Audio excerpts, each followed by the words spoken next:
नमस्कार. तुम्हाला तर माहितीच आहे की मी रात्रीचे भांडे घासत नाही. मी घरी येऊन स्वयंपाक करून जेवून झोपून जाते फक्त.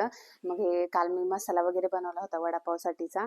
मग त्याची कढई वगैरे ते सगळे भांडे खूप भांडे पडले होते. मग सकाळी उठले, अंघोळ वगैरे केली. प्रकाशला चहा बनवून दिला. प्रकाश मोशी मार्केटला गेला होता. बटाटे संपले होते, बटाटे आणायला. मग मी तोपर्यंत किचन वगैरे आवरून घेतलं. भांडे वगैरे सगळे क्लीन करून घेतले. तो आल्यानंतर मग बटाटे आणायला खाली गेले होते. मी टब घेऊन ह्याच्यासाठी गेले कारण बटाट्याची पूर्ण गोणी उचलून वरती आणता येत नाही कारण मी फर्स्ट फ्लोअरला राहते.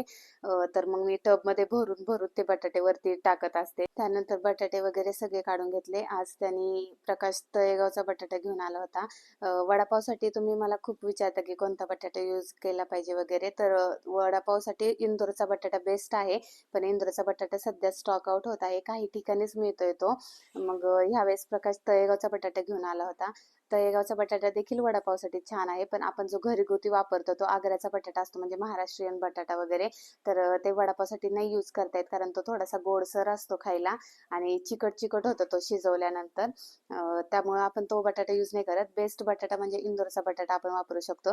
तुम्ही बघू शकता तळेगावचा बटाटा नवीन असल्यामुळे त्याची साल देखील अजून व्यवस्थित सुकलेली नाहीये. आणि तुम्ही सगळेजण मला वडापावच्या मसाल्याची रेसिपी विचारतायत. तर मी ऑलरेडी ती रेसिपी यूट्यूब चॅनलवर अपलोड केलेली आहे. तुम्ही तिथे जाऊन चेक करू शकता. भेटूया पुढच्या ब्लॉगमध्ये. Bye bye.